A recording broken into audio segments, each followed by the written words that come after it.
Matt. Welcome back. Thank you. Congratulations, man. Thank you. Thank you very much. A little veiled, huh? Yeah. No sleep. That's it. What? Happy New Year, sir. Happy New Year to everybody. Thank you all. Great to see you. That's sort of a wistful smile there. Anyway, thanks all for coming to share some thoughts here. Want to wish everybody a very, very happy 2017 and great adventures ahead of all of you. I guess everybody wants to start off the new year by visiting our very elegant briefing room. So here I am. Obviously, 2017 is a little different for me and for those of us who represent the transitory force of the State Department. So our key is to, at this point, be ensuring a smooth transition. And ensuring a smooth transition is guaranteeing that you have sort of a starting point, I think, which is what brings us all here, brings me here this afternoon. It's a moment where I have an opportunity to be able to talk about where we are now and how we got here. So, as all of you know, the White House, excuse me, the White House released a cabinet memo earlier today that summarized the actions and accomplishments of the State Department over the course of these last 4 years.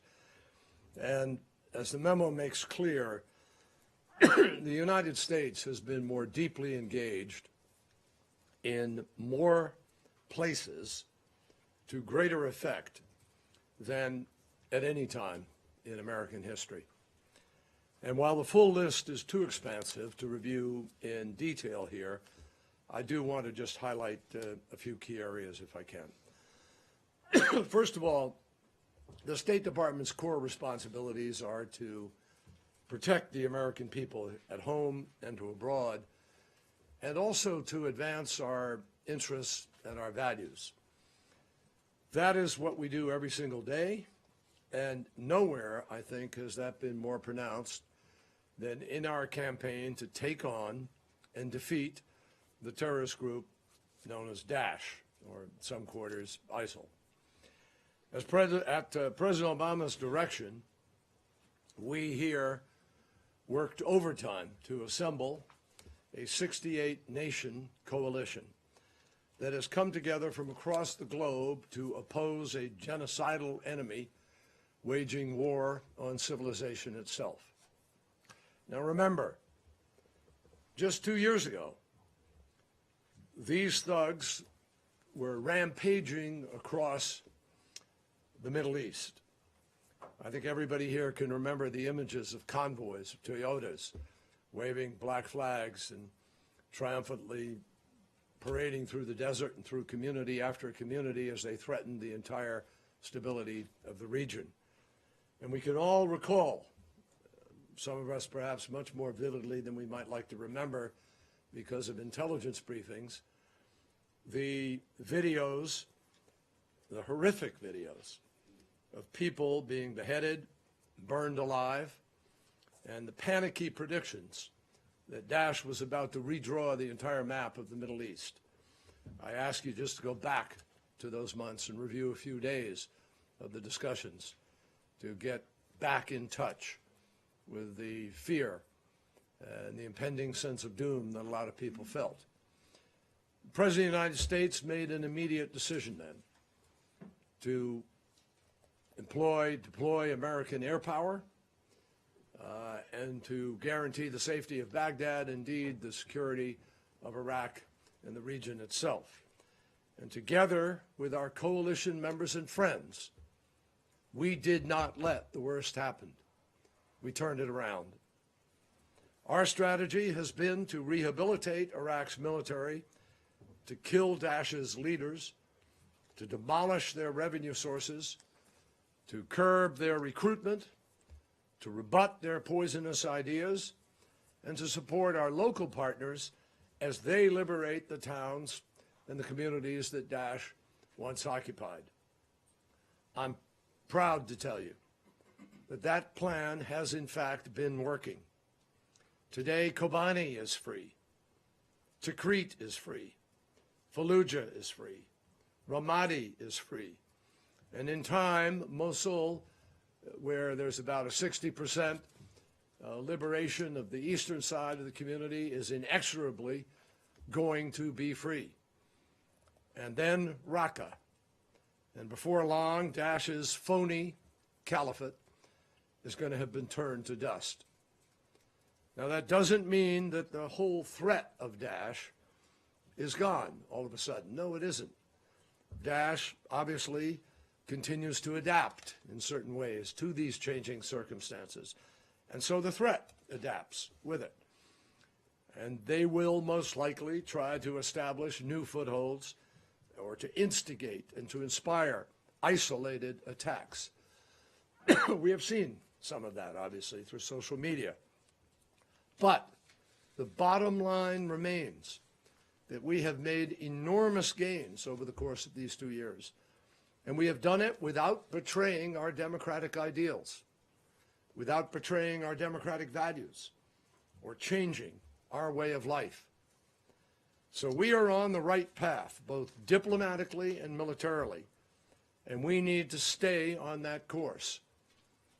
And I guarantee you that over the period of this next year and into the future, Daesh is going to be thoroughly defeated. We also need to remember that we will not defeat these terrorists anywhere, at any place, without the help from the one group that has been most victimized by terrorism, and that is our friends and our partners in the Islamic world itself. The second area that I want to highlight is the Iran nuclear agreement, which is a demonstration, quite simply, of the power of diplomacy to be able to address major international problems short of war. The Joint Comprehensive Plan of Action has made the world and our allies safer, including Israel and the Gulf states. Let me be very explicit about that. When we sat down to begin that negotiation, there were more than 19,000 centrifuges spinning and enriching fuel. There were 12,000 kilograms of enriched radioactive fuel material, which with one more enrichment could move to bomb-level development capacity. There was enough nuclear material to be able to produce somewhere between 10 to 12 bombs, if that were the direction that Iran decided to continue to move. And a unilateral approach, or refusing to negotiate at all, which some advocated, would have left us with two very bad choices: the short-term risk of a nuclear-armed Iran, and yet another conflict in the Middle East. And to be clear, to be crystal clear, terminating that agreement now would leave us with those same bad choices. You cannot make a bomb with 300 kilograms of enriched material. That's all they have today from 12,000. You cannot make a bomb when you are limited to 3.67% of enrichment, and that is being tracked on a daily basis. The number of centrifuges today is down to about 5,000, which is permitted under the agreement. So what we've seen is the joint plan has in fact blocked each of Iran's pathways to a nuclear weapon, and I might add, by the choice of Iran to submit to this, not because it does it in and of itself, but because this is an agreement and Iran agreed to these terms of the agreement. We have eliminated 98% of the stockpile that existed of enriched uranium, and we've shut down 2/3 of the centrifuges. And we have made the overall, I think a better way to phrase that is that the agreement, because it takes two to create an agreement, or more, in this case the P5+1, the agreement itself creates the most rigorous inspection regime that has ever been negotiated. We simply could not have accomplished any of that by going it alone, which is why we engaged in a joint diplomatic effort.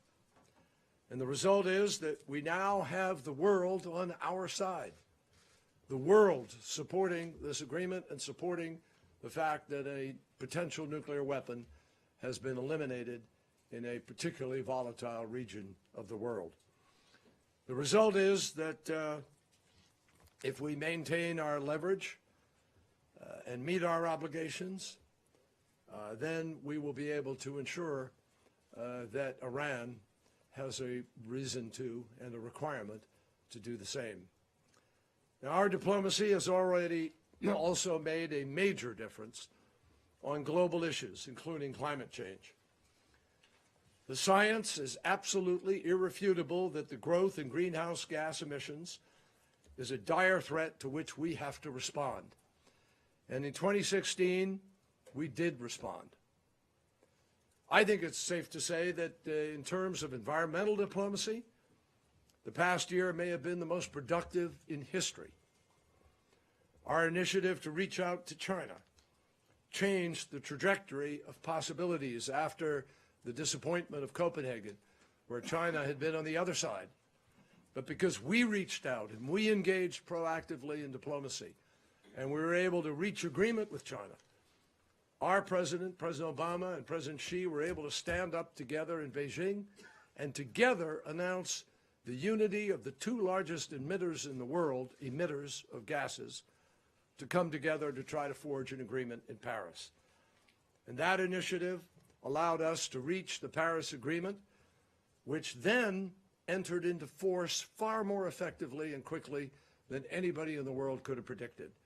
The Paris Climate Agreement commits the parties to set and meet ambitious emission targets, each country with its own plan.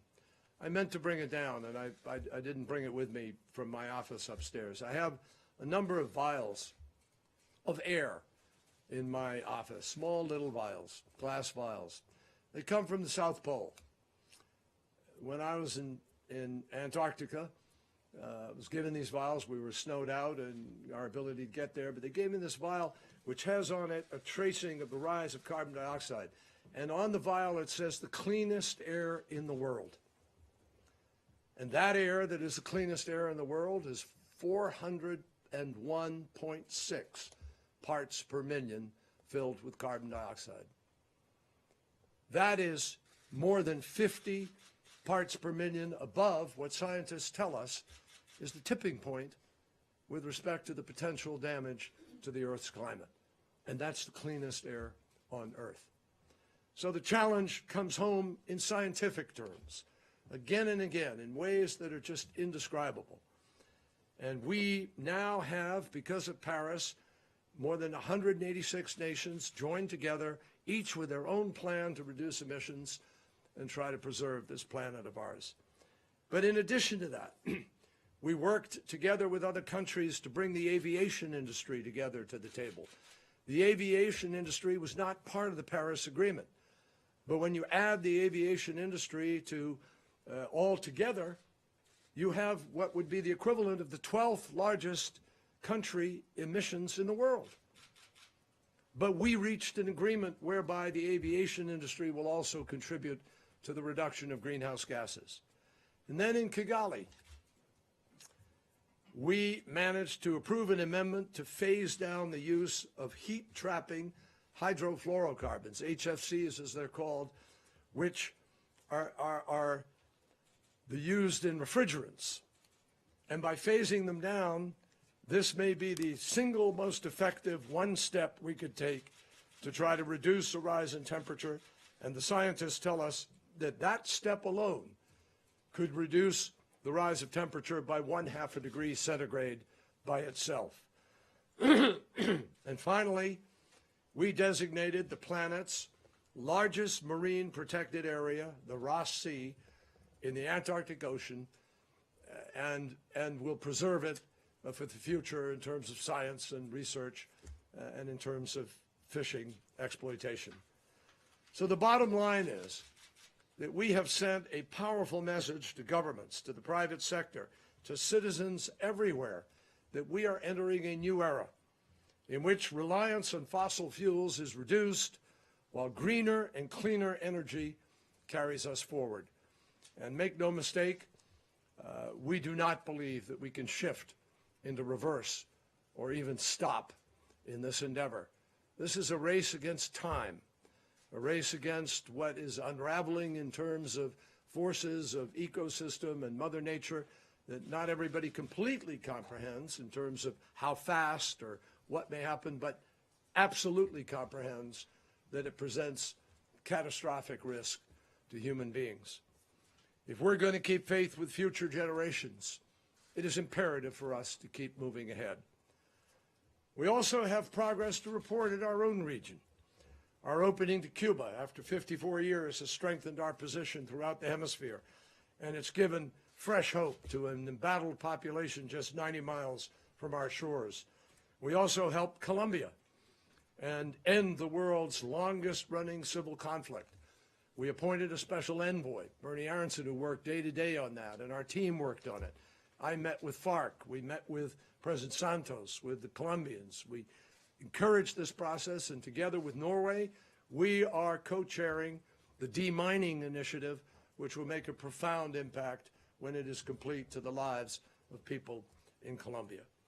Across the Atlantic, we have been steadfast in supporting a democratic Ukraine and in responding to Russian provocations through expanded assistance to our allies in Northern and Central Europe.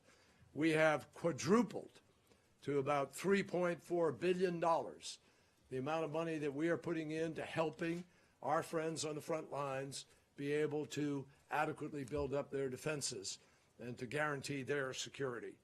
We played a pivotal role in forging a national unity government in Afghanistan that, while still facing challenges, has kept alive the chance for future progress. And we all know how difficult that could have been when an election had serious problems and the country was poised to perhaps see the government fall apart and maybe even enter into civil war. And yet we helped to broker and pull together the parties into a unity government that still today is managing to move forward in Afghanistan. Elsewhere in Asia, we have been standing side by side with our friends, strengthening sanctions on North Korea, improving regional missile defense capabilities, supporting the rule of law in the South China Sea, and forging a strategic partnership with India, enhancing our ties with Vietnam, and spurring democratic progress in Myanmar, where a freely elected parliament has been seated for the first time. In Africa, I'm proud to say that we have worked long and hard with country after country, with governments and civil society every single day to combat hunger, to increase digital access, to train the leaders of tomorrow. I think one of the most lasting, enduring efforts of President Obama will be his Young Leaders initiatives, and particularly the Young African, Young Southeast Asian, Young Asian Leaders initiatives. And we have also taken a lead in helping Nigeria through a difficult election process and then ultimately to fight back against Boko Haram. We've helped the Somalians fight back against al-Shabaab. We have worked diligently to try to prevent genocide in South Sudan and worked in the region to try to bring people together and turn away from the potential of challenged and failing governments.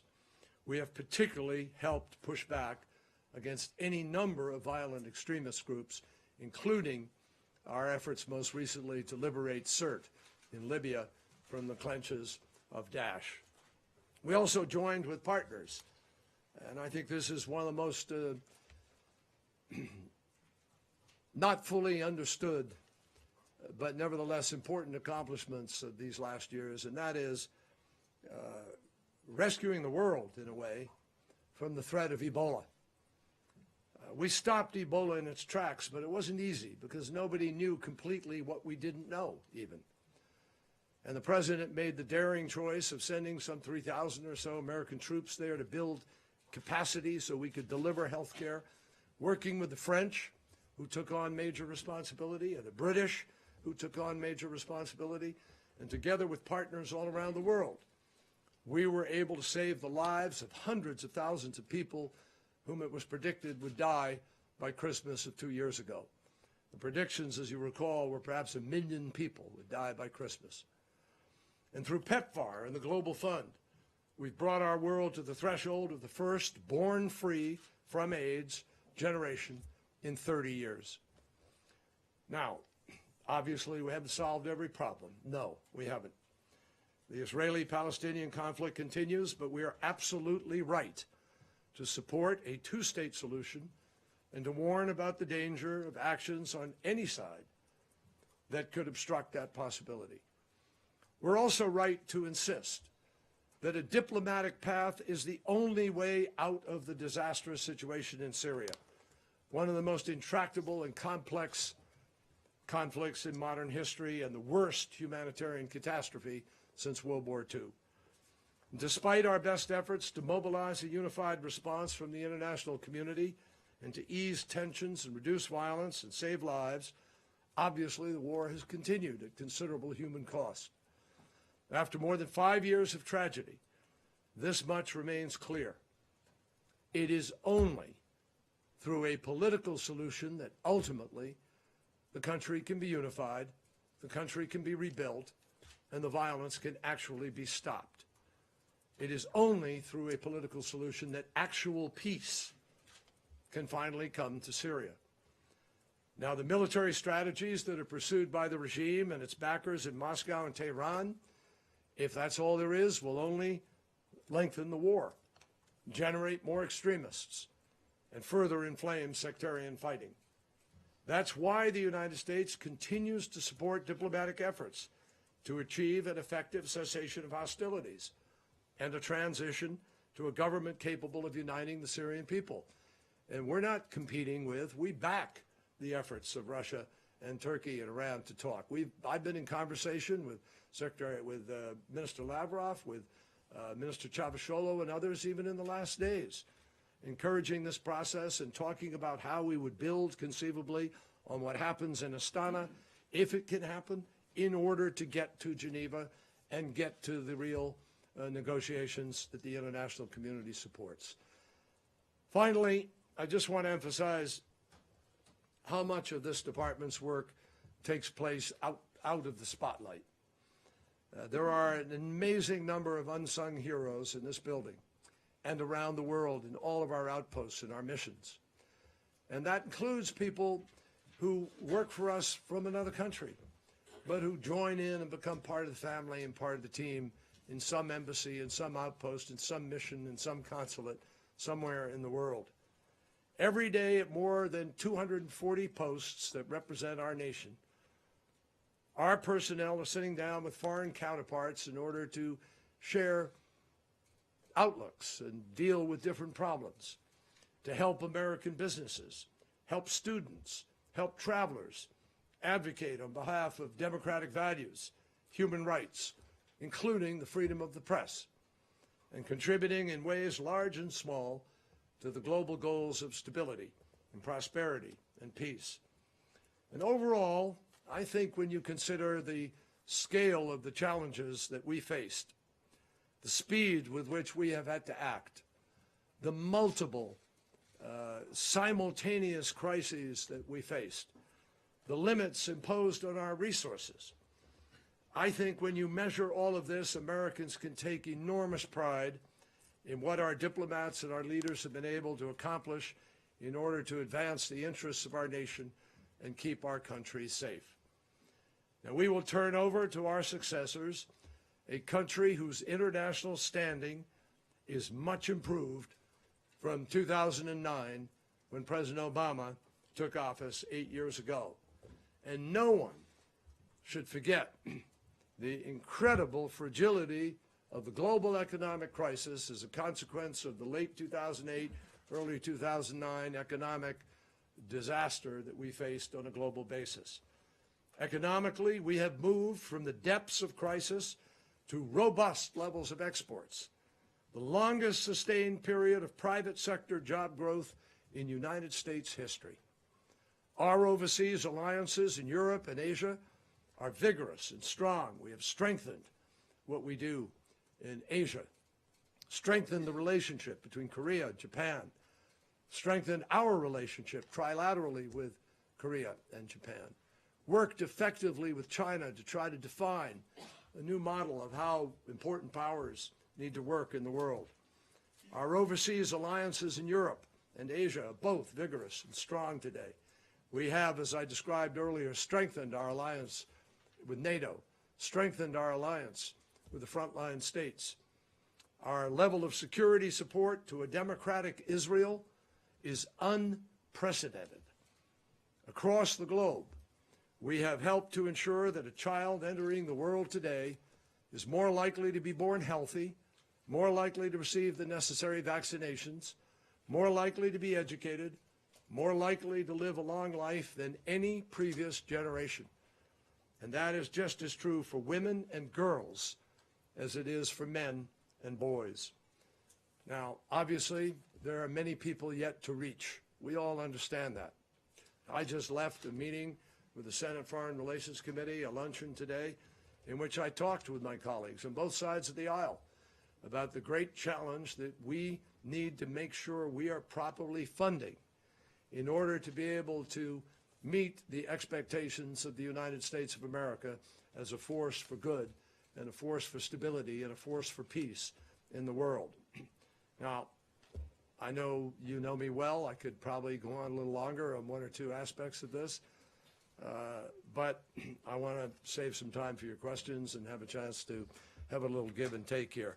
Let me just say, obviously, that for me it has been an enormous privilege to serve as Secretary of State. I still believe it is a spectacular job with enormous opportunities, but needless to say, those opportunities depend on the president you're serving with to a large measure. And I've been very blessed to serve with a president who gave me a long leash, allowed me to take risks and attempt to get things done. It's the best job I could possibly imagine. And I'm obviously pleased to be able to share this last press conference with you here at the State Department, certainly, because you all do a very important job with respect to everything else we're trying to do. And I talk about this, as you know, when I travel.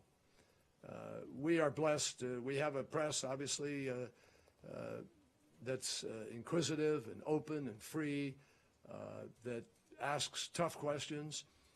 And that's part of the great strength of our system and of our country. And sometimes it gets contentious, sure. But in the end, this is part of what helps keep us free and keep us strong. So I appreciate the fact that you are trying to educate people around the world, but most of you, you're focused on the truth. You're trying to find out what's really happening and keep the transparency and accountability of democracy alive and well. I'm also mindful of the dangers that you and your colleagues face while covering conflict and turmoil, and of the stress that your profession is undergoing today because of the transformation in the marketplace of ideas and of communications.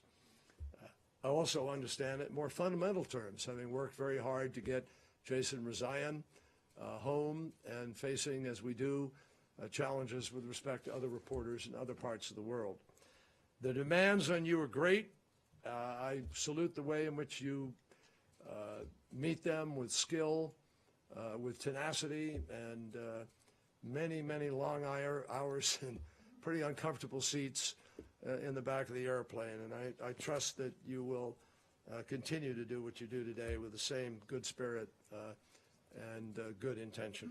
So now I turn it over to you. Before I do that, I want to recognize the retirement of Samir Nader, veteran reporter from Radio Sawa. As many of you know, Samir has been covering Washington since the 1970s here at the State Department, since 2002. He is known for his incisive reporting about the Middle East and for sharing, I think, a lot of his wisdom with some younger reporters. So he's also known for always being a gentleman. So we appreciate that. And we're all going to miss you, Samir. I wish you the best for the future. And so today I'm going to turn to you and give you the first question.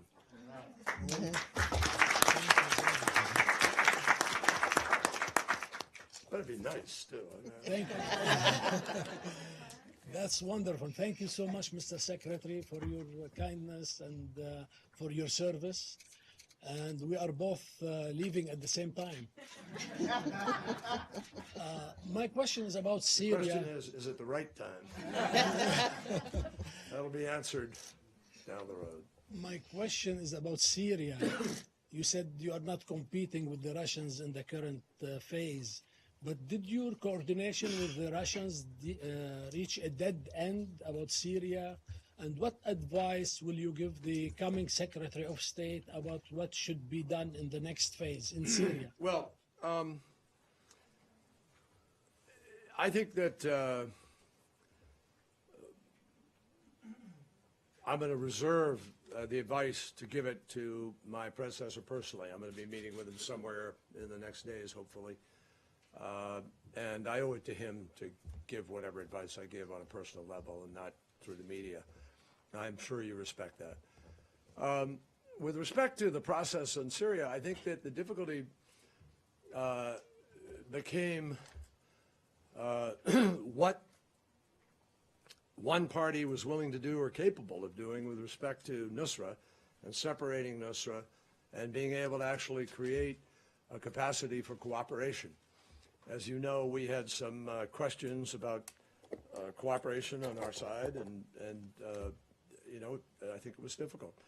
But that notwithstanding, I do think that whatever methodology there is of having an impact on the choices made by the opposition or by the Assad regime, we're all supportive of it. I think the work that Russia was doing with the Turks basically was using a lot of what we did with the ISSG, but in a different format where it might have been able to produce a greater result with respect to what choice some of the opposition might or might not make. Now, it's proven to be very difficult. As you can see, the fighting is continuing. It's difficult. The Assad regime seems to be playing the same card that it was playing previously. We're all in this together in terms of trying to get to the table in Geneva and find a solution. And my hope is that in the next days, we're encouraging the meeting in Astana. We hope that could produce a step forward. I've talked to Stefan de Mistura. I've talked with Minister Lavrov. We all agree that the same objective remains, which is to get to Geneva, where the real meat of the talks is going to take place. And I don't think anybody at this point has an expectation that there's going to be some, you know, major step forward out of Astana if that takes place. And obviously there are questions about that, just given the back and forth of what's happening on the ground today. So no, I don't think it wore out. I just think that we all wanted to try different things that might show greater promise of actually delivering what we all want to find, you know, delivered. John, why don't you manage this? We'll try to take a few here. We'll start with Matt. Thank you very much, and Happy New Year, Mr. Secretary. So I'm curious, from what you know, what you have heard, which of your priorities and accomplishments, some of which you just listed now, but you would also in your exit memo, are you most concerned that the incoming administration will perhaps not have as much enthusiasm for, will deprioritize, or will actually roll back? And then secondly, you mentioned in your comments just now that the international standing of the U.S. is much improved. And in your exit memo, you said the United States is more secure, more respected than it was 8 years ago. And I'm just curious as to what is the metric for measuring that? Because I think a lot of people look around, they see the actions of rivals like China and Russia, as the administration has detailed today.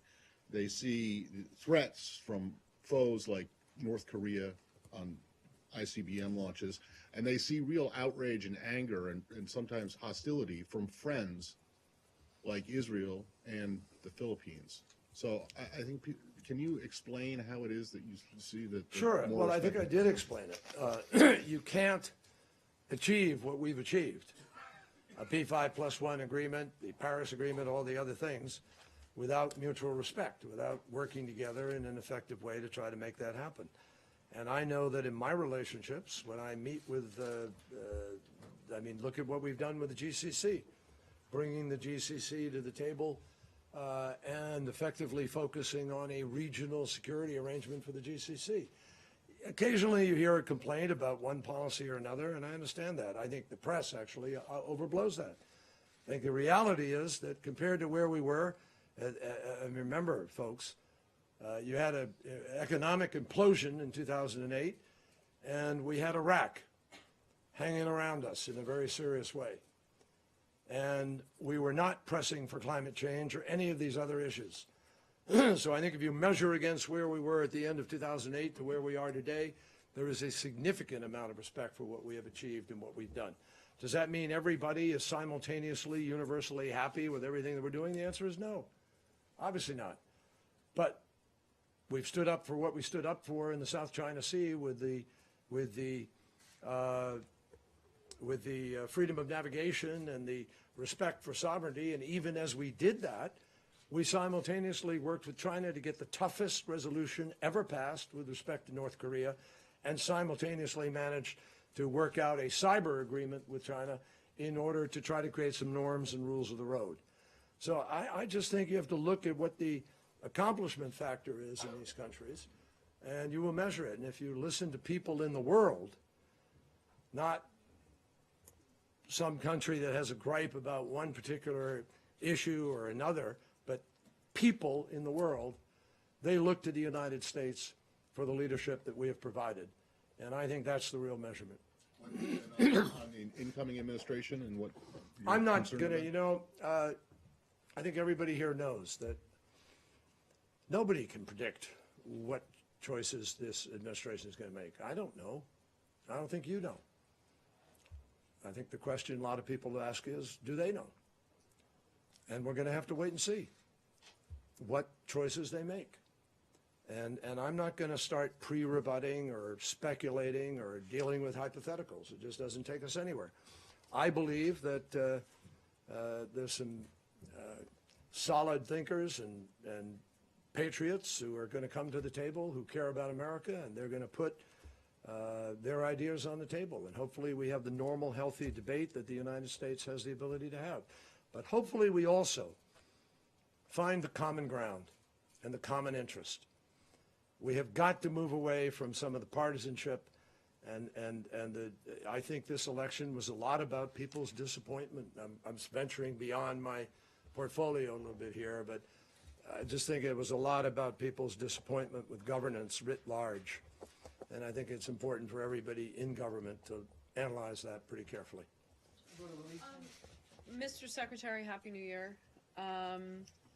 I'm wondering if you can speak about the fact that since his election, President-elect Trump has kind of not sat on the sidelines, has been involving himself in matters of diplomacy, whether it's speaking to Israel or to Egypt or to, making policy pronouncements on Twitter. I'm wondering, and you see like other countries kind of responding to that, preferring now to deal with the president-elect even while this administration is in office. If you could speak to that and whether you think it's undermined your last couple of months in office and what you've been trying to do, and also whether you think that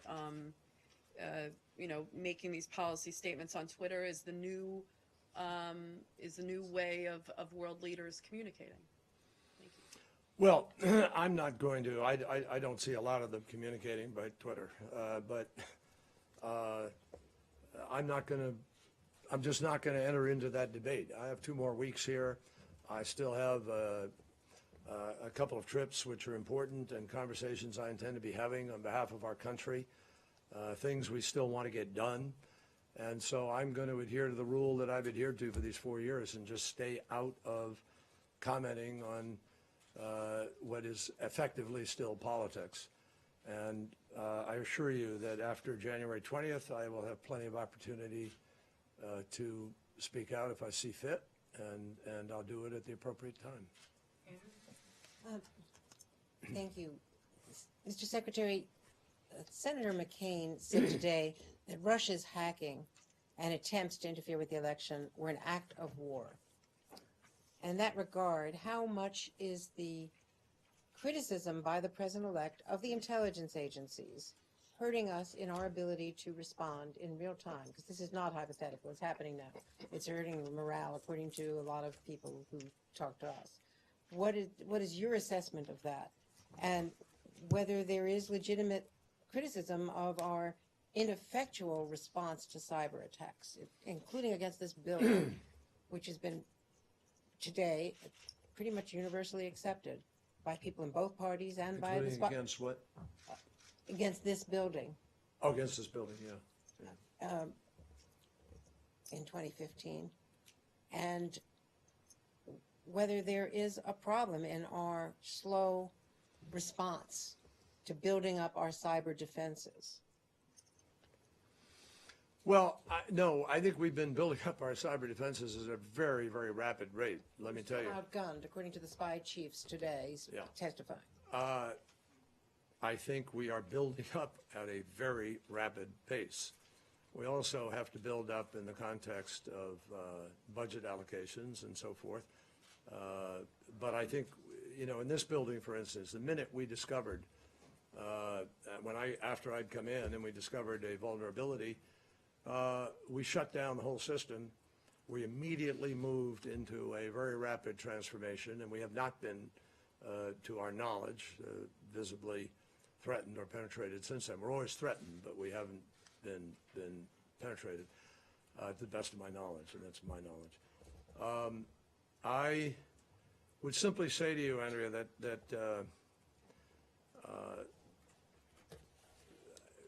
you don't know, and I can't say, what the president may have chosen to do or not do, and there's no way for you to measure whether or not the president adequately responded or not in terms of what options are available to him.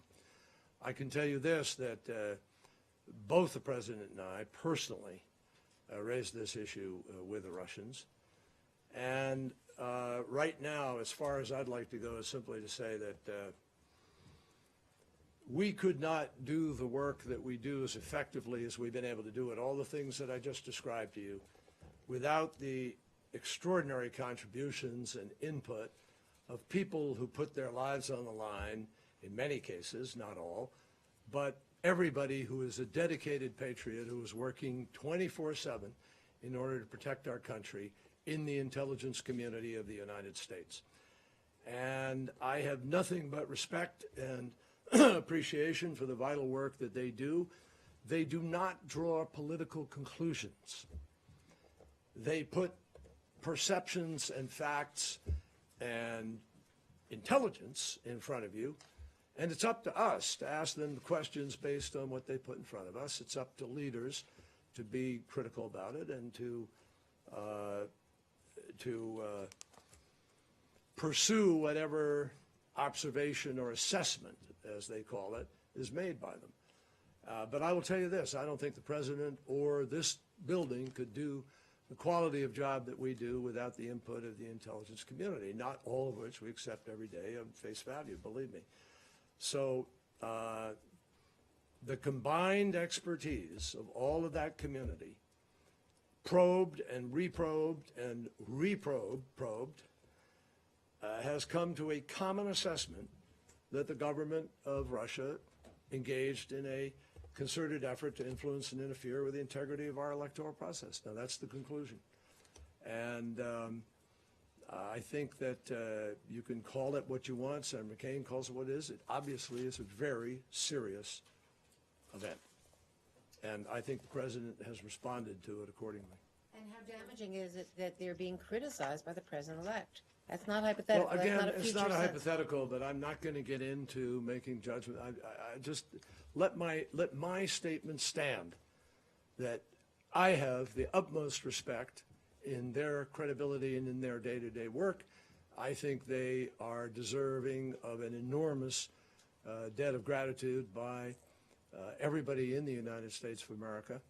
And it doesn't mean they're infallible, doesn't mean they're always correct, but they certainly deserve the respect in the way in which we question and evaluate what they present us. Only a couple more. Mr. Secretary, Happy New Year. Do you personally believe that Vladimir Putin directed the hacking of the DNC and other political leaders?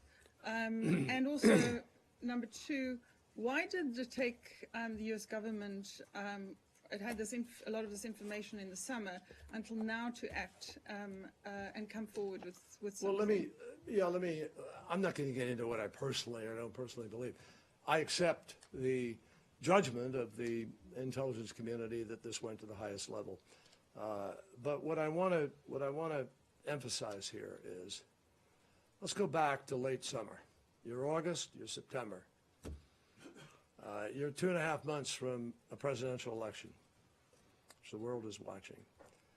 And I think that if there'd been a huge public, as it is, there was a big discussion over what was released. And it was very carefully done in a way that wouldn't allow people to be alleging that the president and the White House and the intel community were somehow trying to affect the outcome of the election. And you just have to be in that moment to understand how absolutely likely and probable and almost certain that would have been. And that would have been equally troubling. So that was about the time that we engaged very personally and privately with the Russians. And I'm not going to say more about it, except to say that a lot of judgment and consideration went into how that would be handled at that moment. Okay, James, you get the last one today. Thank you, and thank you, Mr. Secretary. I know I speak for everyone in this room when we wish you, after such a long and tireless career of public service, all the best for you and Mrs. Kerry in the next chapter of your lives together. Is my career in public service over? Well, I don't know. is that a scoop right there? Make it what you want. Maybe it just earned me a follow-up. I want to return to this question of Americans standing abroad. And in particular, I want to return you to a pivotal moment in this presidency and in your tenure as Secretary of State. I refer to the whole sequence of events in 2013 when the president, more than once, very firmly declared a red line in Syria and then declined to enforce that red line. The famous photograph of you in the Situation Room seemed to telegraph your own incredulity at that whole turn of events. You ask us to talk to people in the world. I've spoken to many of your counterparts throughout the Middle East who are among our allies, and even to heads of state. And far from overblowing these complaints, we haven't even been allowed to report the severity of the complaints about that particular turn of events. They have told me that nothing they've seen in their careers has done more to damage U.S. standing and credibility around the world, and the particular standing of this president, than that failure to enforce his own red line. Should historians look back on this and identify it as a nadir of the modern presidency? No. No. Because I don't think that the press, writ large, broadly, has actually properly analyzed, assessed, and reported on exactly what took place. So let me be very specific. It's going to take me a minute, but I'm going to be very specific. The President of the United States of America, Barack Obama, did decide to use force. And he announced his decision publicly and said, we're going to act. We're going to do what we need to do to respond to this blatant violation of international law and of warnings and of the red line he had chosen. Now, we were marching towards that time when, lo and behold, on a Thursday of the week before the Friday decision, Prime Minister David Cameron went to the Parliament, or he went on Wednesday, I forget which, somewhere in the early part of the week. He went to the Parliament, and he sought a vote of approval for him to join in the action that we were going to engage in. And guess what? The Parliament voted no. They shot him down. So as we were briefing Congress, and I was on one of those briefing calls with maybe 100 members of Congress on the call, many of them were saying, well, you're going to come to us. You're going to, go through the constitutional process, get permission from us to do something. And the president had already decided to use force, but then the question became, do I need to go to Congress to get that permission? There was a big debate in the security group. I was part of that. I remember the debate. And we felt that we'd quickly get Congress's approval because this was such a blatant violation. And the president decided, I got a call Friday night, we met Saturday morning, and the president decided that he needed to go to Congress because of what had happened in Great Britain and because he needed the approval, and that was the way we do something like that.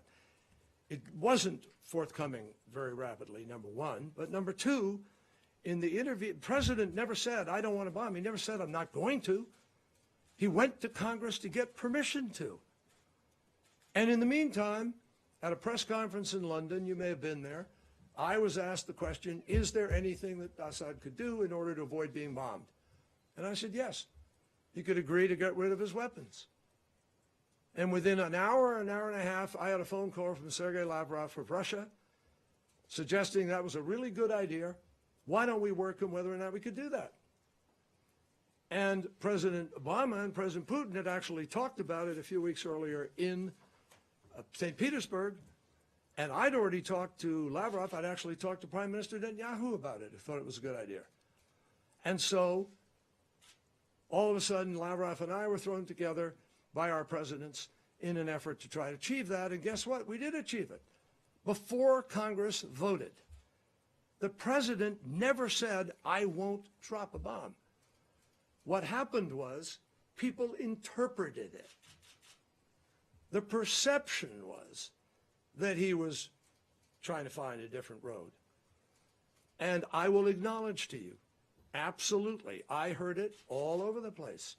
The perception hurt, yes. The perception hurt. But the perception came about despite the fact that we actually got a far better result of getting all of the weapons of mass destruction out of Syria without dropping a bomb. And if we had dropped a bomb, there is no guarantee we would have gotten any of them out. Is Syria today a better result, sir? No, Syria has nothing to do with that. What is happening today in Syria has nothing to do with the dropping or not dropping. It has everything to do with whether or not Assad was ready and willing to be held accountable by Russia and Iran to actually live by the agreements that they offered, and also whether or not the opposition was able to act in a way that could create enough leverage for Assad to have to come to the table and negotiate. And obviously, when Putin went in and put his troops on the ground to support his airplanes in the air to support Assad, that whole ballgame changed. We acknowledge that. But the fact is that it wasn't that decision. It was a whole bunch of other things that may have affected that. The bottom line is, folks, the president never retracted his intent to, he just got rid of the need to do it by embracing a different approach that got all the weapons out. And so, yes, I have to acknowledge, I can't, he would acknowledge. The perception certainly is out there, but I don't think it's fair because I don't think it actually reflected the decisions that he made. And it doesn't reflect the reality of what we were able to achieve. On that note, thank you all. I got to run. Thank you.